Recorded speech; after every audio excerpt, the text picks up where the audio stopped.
안녕하세요. 까막눈입니다. 16세기부터 유럽에서 시작된 대항해 시대로 스페인을 비롯한 여러 유럽 국가들은 세계 각지에 식민지를 확보하였습니다. 그리고 식민지에서 확보한 특산물을 다시 유럽에 판매하는 무역 활동으로 점점 더 강력한 군대와 경제력을 갖게 되었습니다. 그 중에서도 가장 두드러진 성과를 만들었던 국가는 스페인이었습니다. 콜럼버스의 아메리카 대륙 발견으로 스페인은 엄청난 금과 은을 확보하게 되었고, 이를 활용해 막강한 군사력을 갖출 수 있었죠.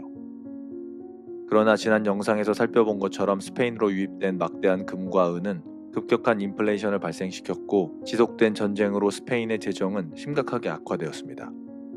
그리고 결국 패권을 잃고 쇠퇴하게 되었죠. 그 후 패권은 잉글랜드와 네덜란드에게 넘어가게 되었습니다. 그 중에서도 네덜란드는 독특한 나라였죠. 세계 최초로 주식회사가 태동하였고 중앙은행이 만들어졌으며, 무역을 중심으로 오늘날 자본주의 체제의 토대를 만든 나라 네덜란드. 과연 북유럽의 약소국 네덜란드는 어떻게 해상 강국으로 성장할 수 있었는지, 그 역사에 대해서 살펴보겠습니다. 서기 476년 서로마 제국이 멸망한 뒤 유럽은 여러 게르만 왕국으로 분열되었습니다. 그리고 962년 오토 1세가 교황으로부터 로마 황제로 대관을 받으면서 공식적으로 신성 로마 제국이 탄생하게 되었습니다. 신성 로마 제국은 단일한 중앙정부가 존재하지 않는 분권적 정치 구조를 가지고 있었는데, 제국은 수백 개의 독립적인 공국, 백국, 자유도시, 주교령 등으로 구성되어 있었습니다. 이들은 자치권을 가지고 있었으며 황제의 권력은 제한적이었죠. 이렇게 운영되던 신성 로마 제국의 13세기 후반 합스부르크 가문이 등장하게 됩니다. 11세기경 스위스 지역에서 작은 봉건 영주로 출발한 합스부르크 가문은 빠르게 세력을 확장하여 1273년 신성 로마 제국을 통치하게 되었습니다. 합스부르크 가문의 루돌프 1세가 황제로 선출되었던 것입니다. 루돌프 1세는 선출직 황제였으나 자신의 후손들이 계속 황제 자리를 독점할 수 있도록 오스트리아 영토를 확보하는 등 가문의 권력을 강화하였고, 15세기부터 황제 자리를 독점하게 되었습니다. 그리고 합스부르크 가문은 군사력보다는 결혼동맹이라는 전략을 통해 영토를 확장해 나갔는데, 1493년 신성 로마 제국의 황제로 즉위한 막시밀리안 1세가 부르고뉴 공국의 상속녀인 마리아와 결혼하게 되면서 지금의 네덜란드와 벨기에 지역이 신성 로마 제국과 합병되게 되었습니다. 그렇게 네덜란드는 신성 로마 제국의 통치를 받게 되었죠.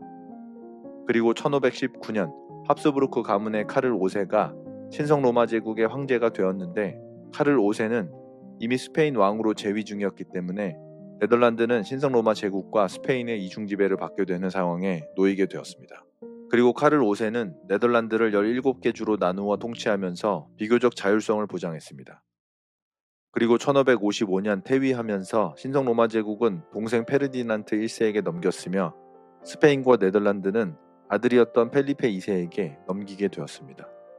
그 후 펠리페 2세는 중앙 집권적인 통치와 종교재판소를 통한 개신교 탄압을 강화했으며, 이는 네덜란드 내부의 반감을 키우는 결정적인 계기가 되었습니다. 그리고 80년 전쟁의 발발로 이어지게 되었죠. 16세기 초 카를 5세의 지배를 받고 있던 당시 네덜란드는 유럽에서 가장 부유한 지역 중 하나로 부상하였습니다. 그 이유는 플랑드르, 홀란트, 브라반트 등지에서 무역과 금융이 번성했기 때문이었습니다. 그리고 네덜란드인들은 스페인의 강압적인 통치 방식과 높은 세금, 카톨릭 강요에 불만을 품게 되었습니다. 당시 네덜란드에서는 개신교가 확산되고 있었는데, 스페인은 이를 엄격히 금지하고 카톨릭을 강요했기 때문이었습니다. 그리고 네덜란드 귀족들은 지방의 자치권을 존중하지 않는 스페인의 절대 왕정에 반발하기 시작했죠. 이후 이러한 불만들이 누적되면서 1566년 개신교 신자들이 카톨릭 교회와 성당을 파괴하는 성상 파괴 운동이 발생했으며, 이에 대한 스페인의 강경 대응이 독립전쟁의 도화선이 되었습니다. 그리고 1568년 네덜란드 귀족 출신 오라니의 공 빌럼이 반란을 주도하며 독립운동이 시작되었습니다. 초반에는 스페인의 강력한 군대에 밀려 큰 성과를 내지 못했지만 1572년 네덜란드 저항군인 바다의 거지들이 브리엘 항구를 점령하면서 반란이 본격화되었습니다. 이후 여러 도시가 네덜란드 독립군을 지지하며 스페인과의 전면전으로 확대되었죠. 그리고 네덜란드 북부 지역이 단결하여 유트레흐트 동맹을 결성하면서 독립을 위한 핵심 세력이 만들어졌고 1581년 네덜란드 독립선언을 발표하면서 펠리페 2세의 통치를 공식적으로 거부하게 되었습니다. 이에 스페인은 강력한 군대를 투입하여 네덜란드를 진압하려 했지만 오라니에 공 빌럼의 후계자들이 이끄는 네덜란드군은 성공적으로 저항했습니다. 특히 1588년 영국과 네덜란드가 연합하여 스페인의 무적 함대를 격파하면서 네덜란드에 유리한 상황이 전개되었죠. 결국 1609년 네덜란드와 스페인은 12년 휴전에 합의하며 잠시 전쟁을 중단하였고 1621년 휴전이 끝난 후 전쟁이 재개되었으나 17세기 중반 스페인은 30년 전쟁으로 혼란에 빠져 있었기 때문에 네덜란드와의 전쟁을 유지할 여력이 없었습니다. 결국 1648년 베스트팔렌 조약을 체결하면서 네덜란드는 공식적으로 독립국으로 인정받게 되었습니다. 결국 네덜란드는 16세기 초 무역과 금융의 성장을 통해 국력을 강화할 수 있었고 80년간의 독립전쟁을 승리로 이끌 수 있었습니다. 그렇다면 네덜란드는 어떻게 무역과 금융시장을 성장시킬 수 있었을까요?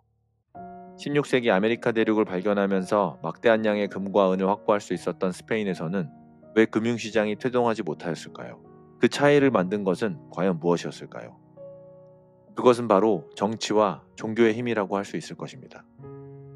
당시 유럽은 장원제도라는 봉건적 농업 시스템으로 지배되고 있었습니다. 영주가 넓은 토지를 소유하고 농민은 그 땅에서 농사를 지으며 일정 부분을 영주에게 바치는 구조였죠. 이 시스템은 농민들을 땅에 묶어두었고 그렇기 때문에 농민들의 경제활동의 대부분이 농업에 국한될 수밖에 없었습니다. 그러나 네덜란드는 다른 유럽 국가들과 달리 장원제도의 영향력이 상대적으로 약했습니다. 네덜란드 영토에는 해수면보다 낮은 땅이 많았기 때문이었죠. 네덜란드 농민들은 농사를 짓기 위해 풍차와 방조제를 이용해 직접 간척을 해야만 했습니다.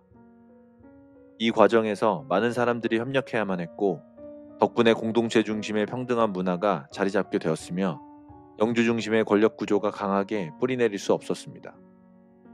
그리고 땅에 묶인 농민보다 자유롭게 이동하고 거래하는 상인들이 많아지면서 수공업과 상업이 발달하였고 도시화가 빠르게 진행될 수 있었죠. 또한 네덜란드는 스페인의 카톨릭 지배에 저항하며 프로테스탄트 개신교를 받아들였습니다. 개신교는 근검 절약과 자유로운 상업 활동을 강조했죠. 이로 인해 상업적 마인드가 널리 퍼지게 되었고 토지 소유보다는 자본 투자와 이익 창출에 더 집중하는 문화가 형성될 수 있었던 것입니다. 결국 은행과 주식회사 같은 금융 시스템이 자연스럽게 발달할 수밖에 없었던 것이었죠. 16세기 말 스페인과 포르투갈이 지배하던 동방무역, 특히 향신료 무역에 진출하려고 시도하던 네덜란드는 개별적으로 교역하던 여러 무역회사를 하나로 통합하여 동인도 회사라는 국가가 직접 후원하는 최초의 주식회사를 설립하게 되었습니다. 그리고 동인도 회사의 주식을 개인들도 거래할 수 있도록 암스테르담 증권거래소를 설립하였죠. 이로 인해 암스테르담은 글로벌 무역 중심지로 떠올랐으며 1609년 금융 불안정을 해결하기 위해 암스테르담 시 정부는 공공은행을 설립하여 통일된 화폐로 무역 거래를 할 수 있게 하였습니다. 이렇게 통일된 화폐는 실질적으로 기축통화의 역할을 하게 되었습니다. 그리고 거액의 국제 무역 거래를 위한 신용거래 시스템도 운영되었죠. 또한 고객이 맡긴 금과 은을 안전하게 보관함과 동시에 모든 예금을 금과 은으로 100% 보장하였기 때문에 암스테르담 은행은 유럽에서 가장 안전한 금융 중심지로 자리를 잡게 되었습니다. 그렇게 네덜란드는 무역과 금융의 중심지로 성장할 수 있었고 독립과 함께 네덜란드 공화국을 수립하여 세계적인 해상 강국으로 성장할 수 있었던 것입니다.